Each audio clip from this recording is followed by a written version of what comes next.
babies after babies, babies after babies.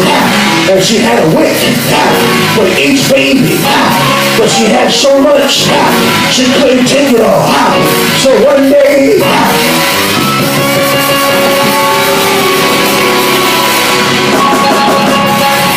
I opened up the door. I said, honey! No. She said, I know you got children. Her mother said, I know you got children. She said, here's milk. I'm not talking about 1 gallon. I'm not talking about 2 gallons. They put it in a gallon for Mike, Boris, or Kimberly. Then my chance, she had the cereal, right? That they like. King Vitamin. Right on, King Vitamin.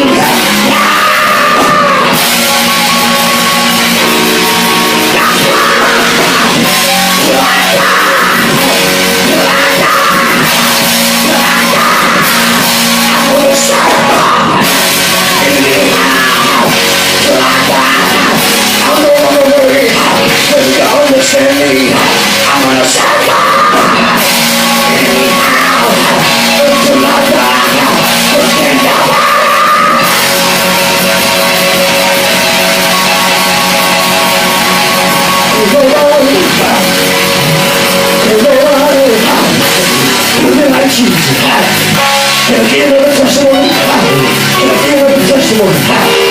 When we got married, somebody said he can't make these things up.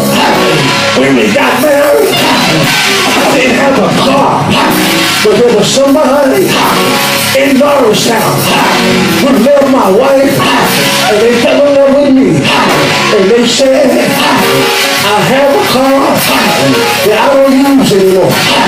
You can take the car. They gave me the car. It was a gift to them. That's why give it. Somebody say give it.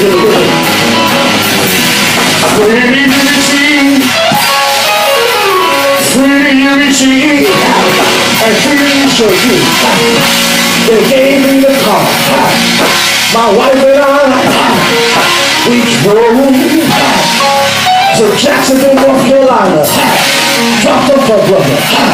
We drove to Boone, Alabama to see my grandparents, to show their new granddaughter-in-law. Then we drove to Lexington, Kentucky in the same car. But when we got back to New York, that man's mother-in-law got nasty, got angry with him. How dare you give my day to you, to somebody else? I told him, don't worry about it. I'll bring it back to you. I cranked up that car. And my witness yard. I drove it back to Norristown. And God be my witness. Just as soon as I turned it off, when I handed him the key, the car started having problems.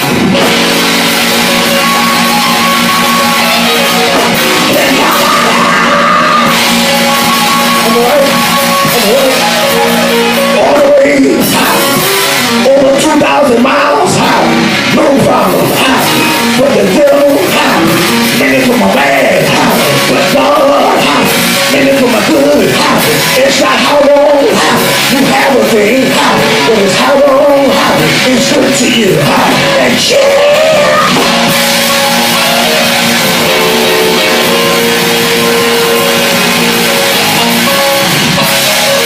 I can testify all night long about the goodness of Jesus based upon the fact of giving. You have to meet the requirements. You don't have to break God's Sabbath to earn a living. The life to serve the Lord, and He will give you the desires of your heart. You don't have to sin against God to feed your family. You can't feed your family anyhow. It's God that's feeding your family. You can make all the money you want. You say you put it in your pocket. I'll blow holes in it. But if you do what God said, He will take minimum wage and put you in a mansion.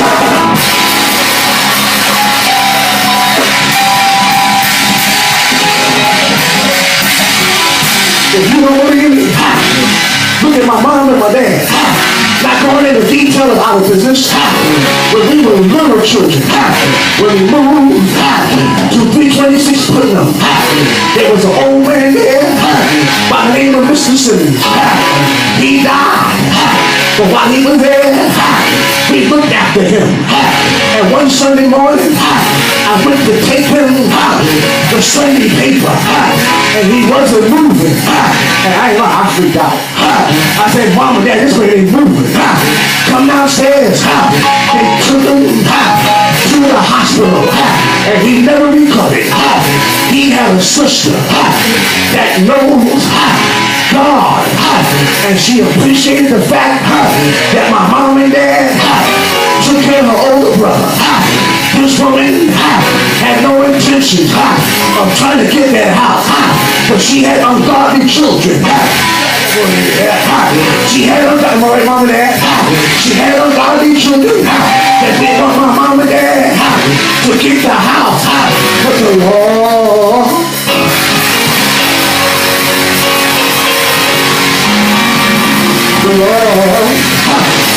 he worked it out that nothing increased.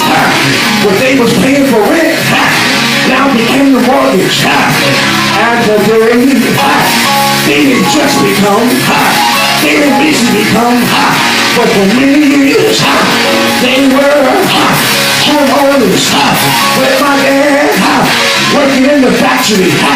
At that time, my mom was not at the IRS. She was in school at Mega Everest and doing side jobs at a place called Manpower. But can nobody do like Jesus? My dad went to church faithfully. He took us to church faithfully. Went to work at night. He didn't use that for a excuse. He went to church faithfully. My mom took care of the family at home, and we went to church faithfully. And today, that house can nobody take it for what God.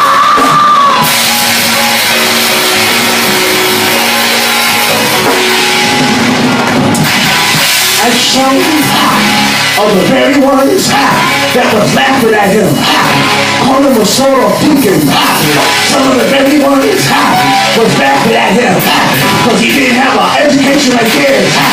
They were in debt with a house, and they could never get out of debt. They were so much in debt that if it wasn't for the deacon, some of their problems would have never gone away. What do you say in church? I'm saying, don't look in your pocket. Look in this pocket. This is where the answer.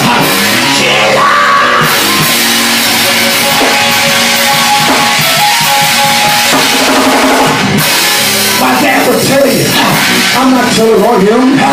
He said it himself to the church.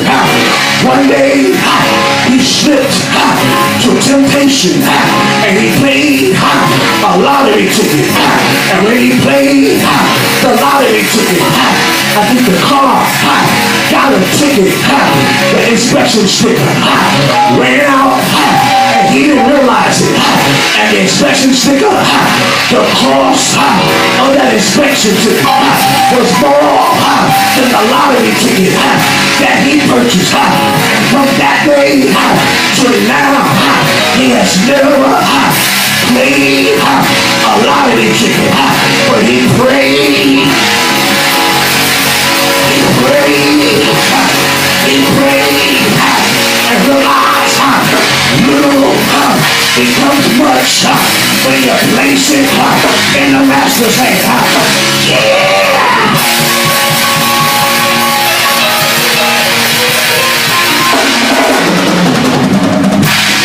I gotta close. But out of all, Lord Jesus, out of all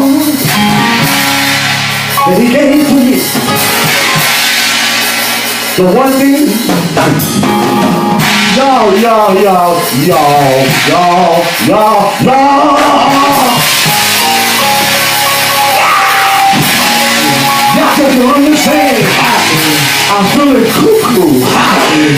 the Spirit. They called out of everything that He gave. The best thing He did, something triggered it. What triggered it? When nothing else could help. Lord, what do you do? It lives in you. So finally, John said, for God so loved the world,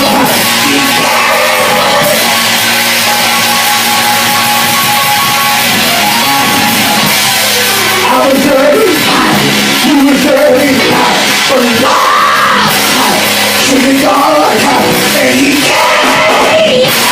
I was guilty, you were guilty, He was guilty, but God was God, and He gave.